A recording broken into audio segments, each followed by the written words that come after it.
Hello interwebs and welcome to my channel. For today's video, I just want to draw attention to an issue that has long been plaguing the transgender community in the United States, and how this specific issue, namely around ID laws and transgender people getting access to accurate IDs in the United States, and how it is currently tying into issues of voting and voter suppression around the 2020 election in the United States. This is something that I've seen a few people talking about. There's been a few stories about sort of voter suppression and it tying to transgender people, but because transgender people aren't sort of like a major voting bloc or something like that, because we are such a small portion of the population, it's something that doesn't really get a ton of attention. But I really kind of want to talk about it because it is a way that the transgender community is somewhat disenfranchised in our ability to vote in our and participate in the United States democracy, and it's something that we don't talk about enough. So in order to talk about this, I have to talk briefly about the history of voter suppression within the United States, which is a very, very long and storied history. Now, I can't really touch upon all of it in this video because it's a very long history, but there is a really wonderful documentary that I would highly recommend everyone watch, regardless of if you're interested in the trans aspect of it or not. But it's called All In: The Case for Democracy. It's a great documentary that goes into the long history of voter suppression within the United States, and actually is featured and sort of hosted by Stacey Abrams, who many may remember from her 2018 run for the governor of Georgia against Republican Brian Kemp, and how the then Secretary of State, who eventually became Governor Brian Kemp, used a lot of voter ID laws, which we'll be coming back to later in this video, in order to suppress a lot of the votes of minority communities, which were going to mainly vote for Stacey Abrams. And so there is a lot of talk about how that very much influenced that election, and quite possibly was how Brian Kemp earned the governorship by suppressing so many votes and basically stealing the election from Stacey Abrams through voter suppression and voter ID laws.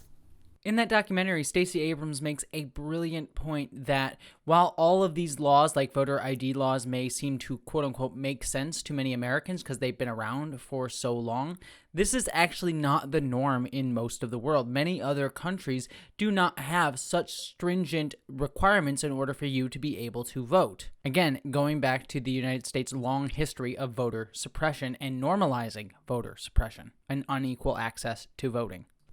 But kind of talking about that, though, there has long been a history of voter suppression within the United States. It's a long storied history. A lot of the time, it was many groups using laws on the books in order to directly affect certain minority groups. Now, obviously, there are many laws in the United States that say you can't discriminate against, people based on their sex, gender, race, things like that. There's many times throughout history that's sort of grown in women getting the vote and people of color getting the vote, things like that.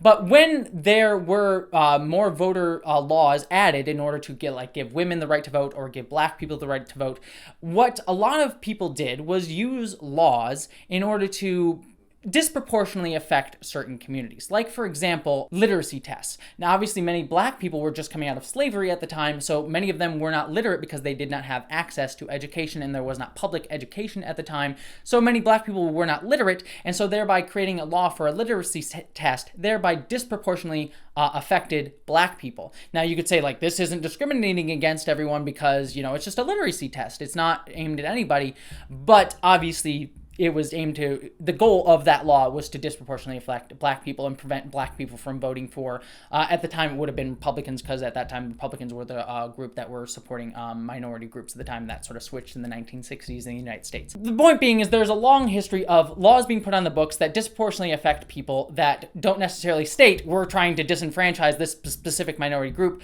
but it's still the intention of the law. We saw this obviously in Stacey Abrams' case with the 2018 run for governor, where basically Brian Kemp used laws that said your ID had to match everything that we had on record. So if your name was misspelt, if you had, an incorrect data point or something like that, your vote could be tossed out. You couldn't get registered to vote, and people wouldn't even be informed of this. Now, obviously, this disproportionately affected people of color because unfortunately, many people of color's names are sometimes harder to spell by the many white workers who are the ones that are typically typing in to the computer that person's name. So if you have sort of a black person's name who is more difficult to spell, like a letter gets off when it's put into the computer by a white person who may not have knowledge of how to spell that name correctly, that gets put in, and obviously that leads to Brian Kemp being able to toss out that vote. So we see how voter ID laws and how maybe mismatched or misinformation on a voter's ID may lead to them losing the ability to vote. This brings us to the 2020 election right now, where there are many tactics, including voter ID suppression, that are being used to suppress the vote in the United States. Again, there's a lot of examples of this. We've heard things about like naked ballots, basically if mail-in voting, if your ballot doesn't have like this certain sleeve on it, the Supreme Court ruled that if it doesn't have the sleeve on it, then your vote could be tossed out just on that basis. And mail-in voting is obviously going to be overwhelmingly Democratic, with many Democratic leaders in the United States saying vote by mail, with many Republican leaders saying come in to vote, because that has been polarized and been a whole thing. We also see things like Donald Trump delegitimizing mail-in voting, saying it's a big fraud, despite the fact that there's not evidence of wide-scale voter fraud by mail-in voting. So voter suppression is a very real thing in the 2020 election right now.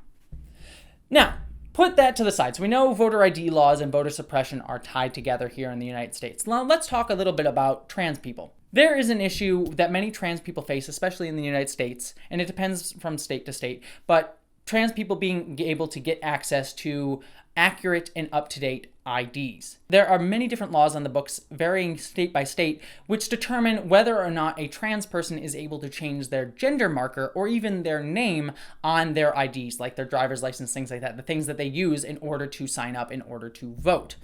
For example, in New York, where I changed my gender marker, I have now live in Washington state, but in New York, where I first changed my gender marker, the law in the books was all you had to have was a letter from your therapist, a letter from your doctor, and showing that you had been on hormones and started a hormone regimen. If you had those three things, you were able to change your gender marker on your ID. That is actually one of the more simpler ways to change your, one of the simpler states in order to change your gender marker on your ID. But even that was fairly difficult. I had to have money to pay a therapist. I have money to pay a doctor. I had to have money to pay for hormones, and I have to have health insurance and able to get those hormones. I was obviously very lucky, and I come from a upper middle class background, so all of those things were fairly easy for me to access. But you can see how many people in New York, especially if they're lower income, may not have access to those things. So many lower income trans people in New York may have larger difficulty in order to change their gender marker on their ID. There are some states that say you can't even change your gender marker until you get gender confirmation surgery. And this is a big problem because not all trans people want the surgery. Not all trans people can afford the surgery. Even if they identify as a woman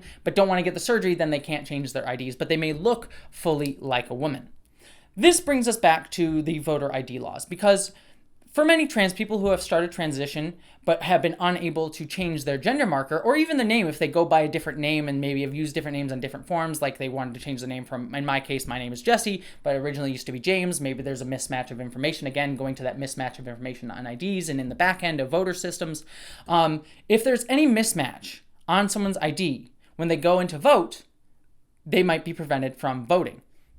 And again, as I said, many trans people may have that mismatch between how they look on their ID. Maybe their photo isn't updated. Maybe they look like a guy on the ID but have since transitioned, look more female. Maybe their gender marker doesn't match. Maybe they look more female but their gender marker says male, so the person at the voting rolls sort of discounts it, things like that. All these things, this large issue within the trans community that makes it hard for trans people in order to get their IDs correct and up to date, makes it difficult for them to vote and disproportionately disenfranchises trans people. So that's the larger issue that I kind of wanted to bring to people's attention. I don't really know much in terms of action to stop it at the moment for the 2020 election.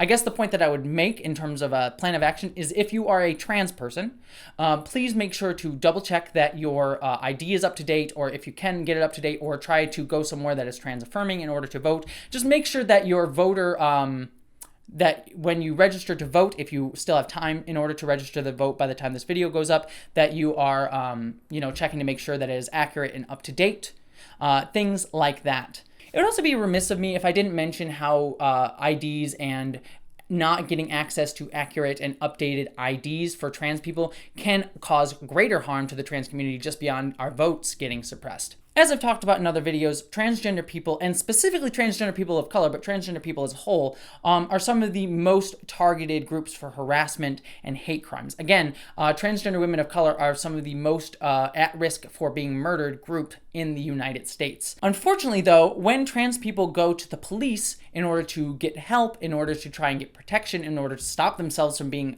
targets of hate crimes, not having accurate IDs can lead cops to, disproportionately look down upon trans people, calling them transvestites, saying they dress like a woman, they look like a girl. Basically, not take their reporting of hate crimes and being victims of violence less seriously.